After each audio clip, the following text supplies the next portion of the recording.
Hello ವೀಕ್ಷಕರೇ, ಯಾರಿಗೆಲ್ಲ ಗೊತ್ತುಂಟು ಈ ಸೊಪ್ಪಿನ ಬಗ್ಗೆ? ಯಾರಿಗಾದರೂ ಗೊತ್ತಿದೆಯಾ ಈ ಥರದ ಸೊಪ್ಪು? ಇದೊಂದು ಹಳ್ಳಿಯಲ್ಲಿ ಮಳೆಯ ಟೈಮಲ್ಲಿ ಸಿಗುವಂಥ ಇದೊಂದು ಸೊಪ್ಪು. ಇದರ ಸಣ್ಣ ಸಣ್ಣ ಗಿಡದಲ್ಲಿ ಬರ್ತದೆ. ಅದರ ಚಿಗುರನ್ನು ನಾವು ತಗೊಂಡು ಇದರಲ್ಲಿ ಪಲ್ಯ ಮಾಡ್ತೇವೆ. ನಾವು ಈ ಕರಾವಳಿಯ ಭಾಗದಲ್ಲಿ ಇದನ್ನು ತಜಂಕ್ ಅಂತ ಕರಿತೇವೆ. ಬೇರೆ ಕಡೆ ಏನು ಹೇಳ್ತಾರೆ ಅಂತೇಳಿ ನನಗೆ ಗೊತ್ತಿಲ್ಲ. ಇದೊಂದು ಔಷಧೀಯ ಗುಣವಿರುವಂತಹ ಒಂದು ಸೊಪ್ಪಾಗಿದೆ. ಹೇಗೆ ಅಂದರೆ ಬಾಡಿಯ ಅಲರ್ಜಿ ಎಲ್ಲ ಕಡಿಮೆ ಮಾಡ್ತದೆ. ಆರೋಗ್ಯಕ್ಕೆ ತುಂಬ ಒಳ್ಳೆಯದಂತಲೇ ಹೇಳ್ಬೋದು. ಈ ಥರ ಚಿಕ್ಕದಾಗಿ ಕಟ್ ಮಾಡಿಕೊಳ್ಬೇಕು. ಫಸ್ಟ್ ನಾವು ತೆಂಗಿನ ಎಣ್ಣೆ ಹಾಕಿಕೊಳ್ಬೇಕು.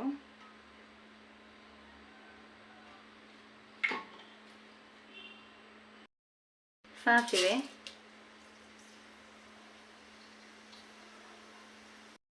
ಉದ್ದಿನ ಬೇಳೆ ಹಾಕಬೇಕು.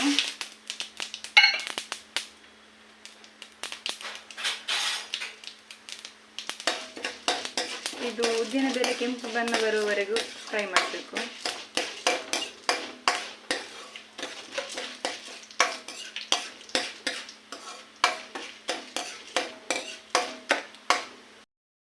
ಕೆಂಪು ಬಣ್ಣಕ್ಕೆ ಬಂದಿದೆ ಉದ್ದಿನ ಬೇಳೆ ಕೆಂಪು ಬಣ್ಣಕ್ಕೆ ಬಂದ ನಂತರ ಈರುಳ್ಳಿ ಹಾಕಬೇಕು.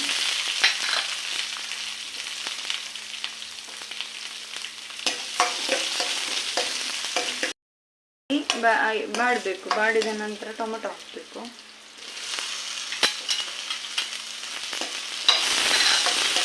ಈ ಟೊಮೆಟೊ ಕೂಡ ಒಳ್ಳೆ ಸ್ಮ್ಯಾಶ್ ಆಗುವ ರೀತಿ ಬಾಡಿಸಬೇಕು. ಈ ತಜಂಕ್ ಪಲ್ಯಕ್ಕೆ ನಾವು ಯಾವ ರೀತಿ ಒಗ್ಗರಣೆ ಹಾಕ್ತೇವೆ ಅಷ್ಟು ಒಳ್ಳೆಯದಾಗ್ತದೆ. ಇದು ಟೊಮೆಟೊ ಕೂಡ ಸ್ಮ್ಯಾಶ್ ಆದ ನಂತರ ಇದಕ್ಕೆ ಉಪ್ಪು ಹಾಕಬೇಕು.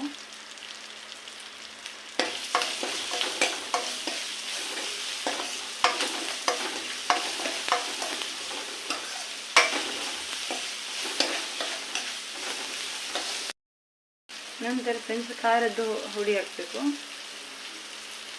ನಿಮಗೆ ಎಷ್ಟು ಖಾರ ಬೇಕೋ ಅಷ್ಟು ಹುಡಿ ಹಾಕ್ಕೊಳ್ಬೋದು.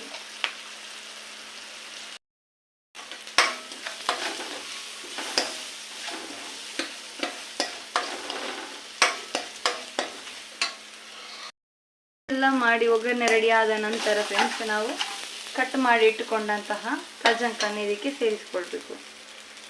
ಚೆನ್ನಾಗಿ ವಾಶ್ ಮಾಡಿ ಕಟ್ ಮಾಡಿಕೊಳ್ಬೇಕು. ಇದು ಆರೋಗ್ಯಕ್ಕೆ ತುಂಬಾ ಒಳ್ಳೆಯದಂತ ಹೇಳ್ತಾರೆ. ಇದು ಮಳೆಗಾಲದಲ್ಲಿ ಹಳ್ಳಿಯ ಕಡೆ ಎಲ್ಲ ಬರ್ತದೆ ಫ್ರೆಂಡ್ಸ್.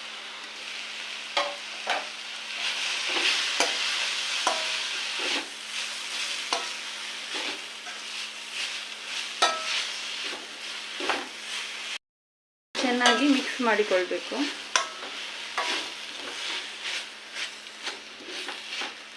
ಒಗ್ಗರಣೆ ಮತ್ತು ಎಳೆ ಎಲ್ಲ ಮಿಕ್ಸ್ ಆಗಬೇಕು.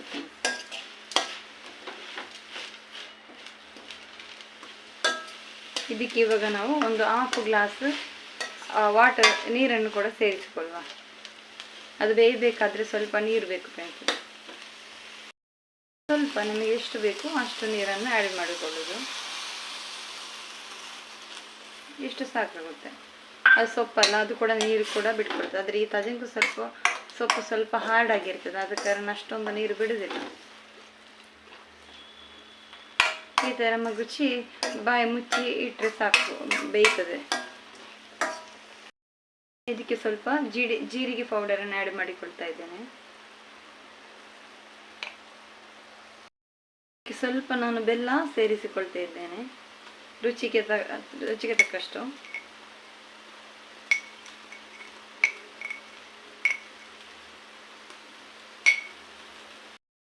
ತಜಂಕು ಕಹಿ ಆಗಿರ್ತದೆ ಫ್ರೆಂಡ್ಸ್, ಅಂದರೆ ಸ್ವಲ್ಪ ಕಹಿಯ ಥರ ಬರ್ತದೆ. ಅದಕ್ಕೆ ಬೇಕಾಗಿ ಸ್ವಲ್ಪ ಬೆಲ್ಲ ಜಾಸ್ತಿ ನಾವು ಹಾಕಿಕೊಳ್ಳೋದು. ಫ್ರೆಂಡ್ಸ್, ತೆಂಗಿನಕಾಯಿಯ ಜೊತೆಗೆ ನಾನು 2 ಬೆಳ್ಳುಳ್ಳಿಯನ್ನು ಕೂಡ ಇಲ್ಲಿ ಜಜ್ಜಿ ತಗೊಳ್ತಾ ಇದ್ದೇನೆ. ಆ್ಯಕ್ಚುಲಿ ಜೀರಿಗೆ ಕೂಡ ಇಲ್ಲಿ ಹಾಕಿಕೊಳ್ಬೋದು, ನಾನು ಜೀರಿಗೆ ಪೌಡರ್ ಹಾಕಿಟ್ಟಿದ್ದೇನೆ. ಈಗ ಬೆಂದಿದೆ ಫ್ರೆಂಡ್ಸ್. ಇದೊಂದು 10 ನಿಮಿಷ, 1/4 ಗಂಟೆ ಅಷ್ಟೊತ್ತು ನಾವು ಬೇಯಿಸಿಕೊಳ್ಬೇಕು. ಈಗ ತೆಂಗಿನಕಾಯಿ, ತುರಿದಿಟ್ಟ ತೆಂಗಿನಕಾಯಿ, ಬೆಳ್ಳುಳ್ಳಿ ಆ್ಯಡ್ ಮಾಡಿದ್ದನ್ನು ನಾವು ಆ್ಯಡ್ ಮಾಡಿಕೊಳ್ಳುವ.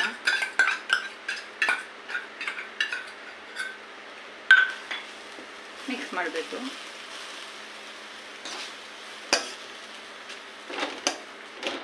ಇದೊಂದು 2-3 ನಿಮಿಷ ಬೇಯಿಸಿಕೊಳ್ಳಿ, ಯಾಕಂದರೆ ತೆಂಗಿನಕಾಯಿ ಕೂಡ ಅದರ ಜೊತೆಗೆ ಬೆರಿಬೇಕು.